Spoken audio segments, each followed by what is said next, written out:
Good morning. Maglalaba po tayo, kaibigan. Laba-laba. So, bababa tayo. Dadalhin natin ito.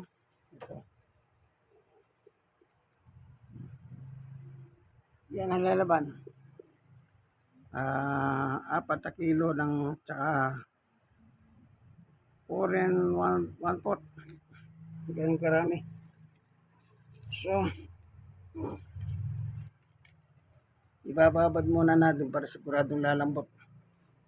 Mamamaga yung dumi at lalambot yung tela.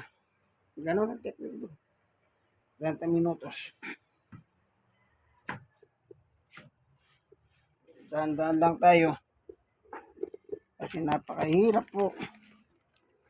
Kasi may tama ang tuhod ko. Kaya medyo nahihirapan ako. Interfloor kami. Bababa ka sa ground floor. Kaya ito yung exercise na nagdanan eh. Third floor, haraw-haraw yan. Ilang beses pumakyat dyan. Ganun din sa pagbaba. Sa second floor na. Galing tayo dyan. Bababa tayo ron. Kasi nandun yung washing machine. Masakit sa paha po. Hindi mo alam paano mo itutukod yung mga paha. Dala-dala natin. Ang ginagawa, ibababad muna 30 minutos para mabagayin dumi at lalambot yung tela para pagpahandarin mo na hindi hirap yung makina. Siyempre kasi pag nababad,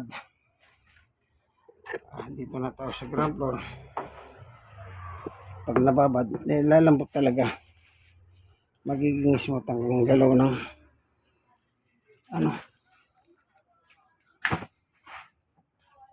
ng washing machine. Ito po. So,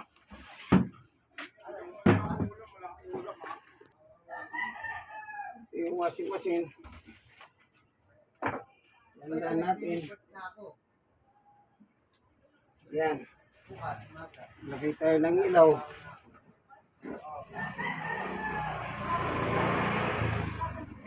Gagawin ko sana punta na ako ng bigat.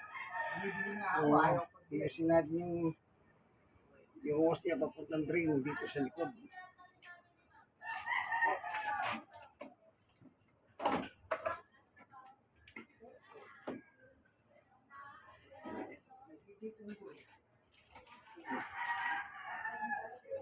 Lalagay na natin. Ito. Malinis. Ayan yung drain. Ito papuntang yung bornal. Ayan. So lalagyan na natin ng tubig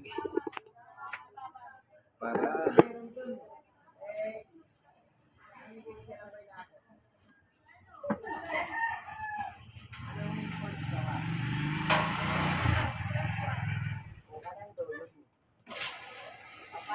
yan.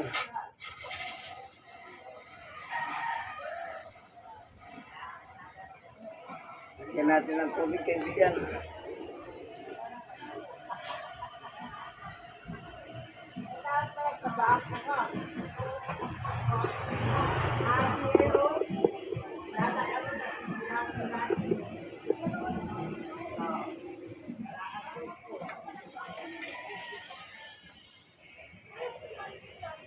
So,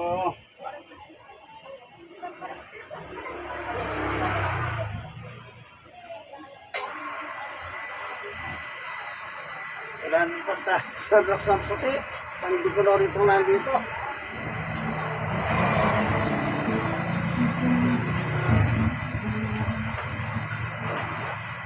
Wala, pwede na kasi halo-halo naman. Hindi ko na rin. Hindi ko na.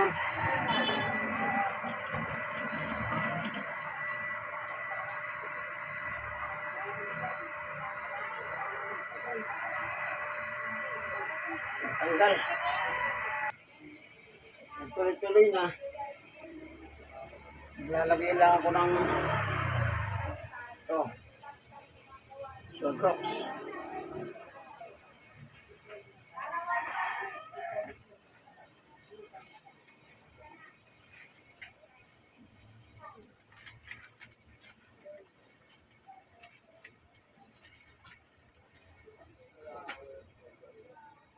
Powder. Fried. Mababad.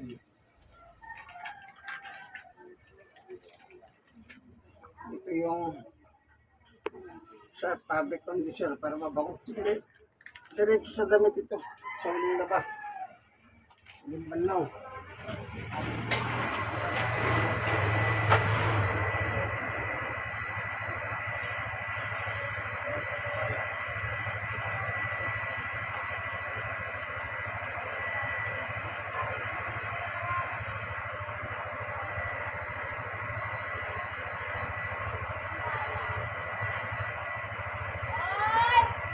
Pinarabdan muna natin ha. Ngayon, pagkain ng pusa, sikiling pakainin natin nasa baba, nasa labas. Ito, cat food, konti na lang. Ayan. O, kalesa.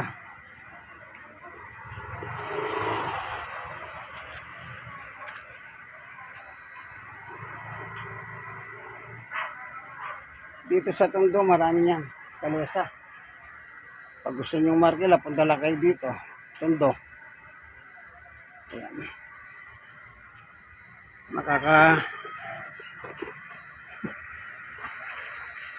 Markila na kayo. Okay. Si Piling, kumakain siya.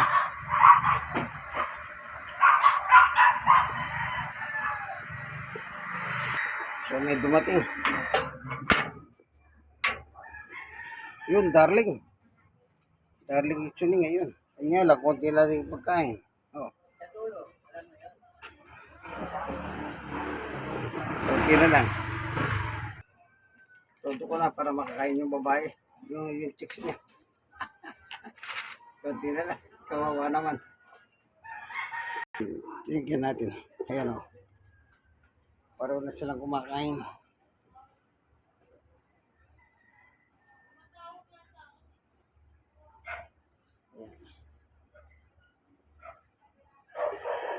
Siyempre, hindi lang si Chuning ang pakainin mo, pati yung chicks niya. So, lalagyan natin ng Sunrox.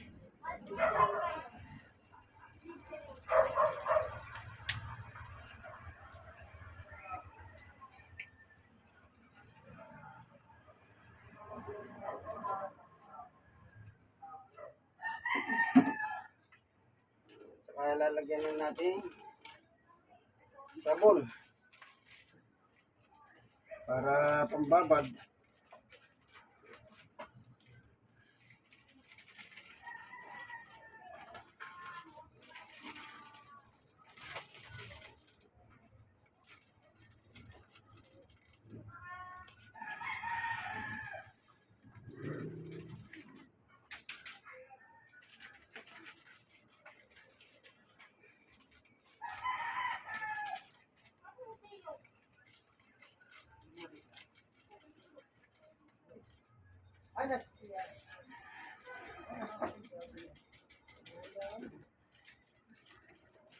So, lagay na natin itong apat. Apat na lang kasi natira. Ito, mamaya, pag huling banlaw, diretso rin sa damit para mabango. So,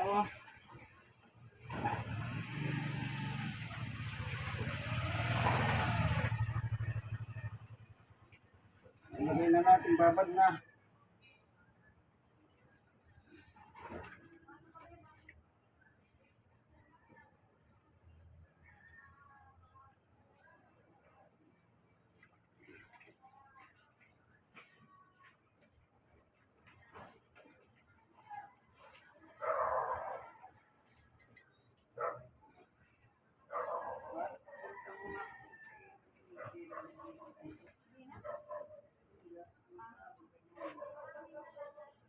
Sorted na color.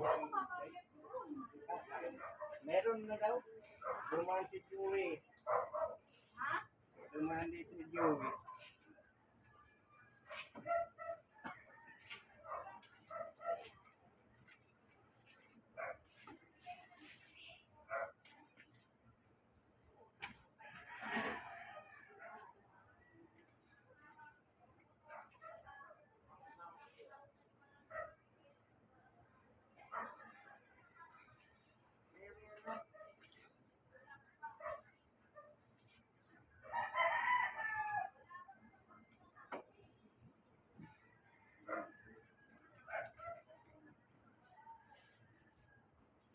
Babad-babad para lumambot ang tela, mamagayin gali. Para hindi mahirapan yung washing machine. Pag naglabas siya.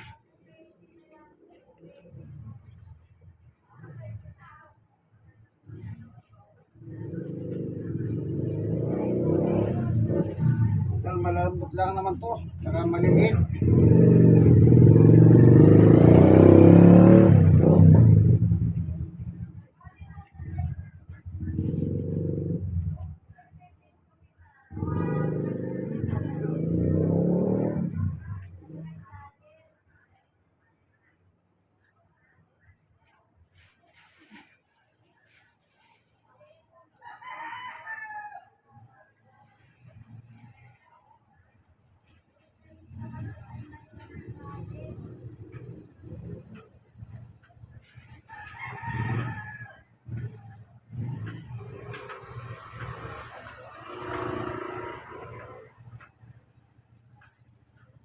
Yan, dagdagan natin ang tubig ano.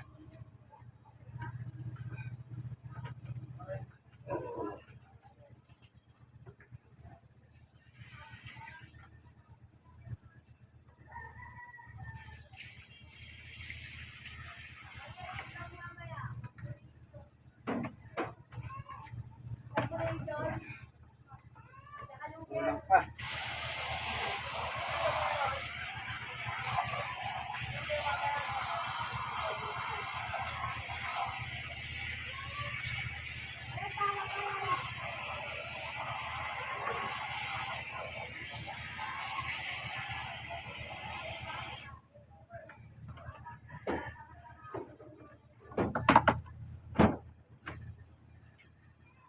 So,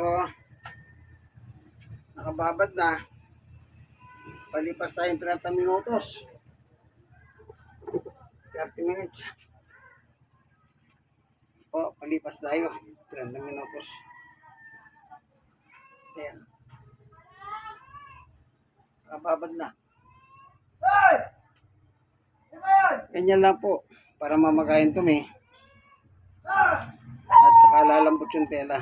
Kaya after 30 minutes, pandarin natin yung makina ng itong washing machine. Sige po, yung kaibigan Jesus, Brother Manny Bautista. Siya po kung senior citizen, 64, stroke no, 6 years and 6 months. Stroke. PWD, yung tuhod kumitama. Ito lang naman portion, hindi lahat. Ito lang. Pero sa awat tulong ng Diyos, sa pangalan ni Jesus, nakakagawa pa po tayo ng gawain bahay kagaya nito. Thank you for watching.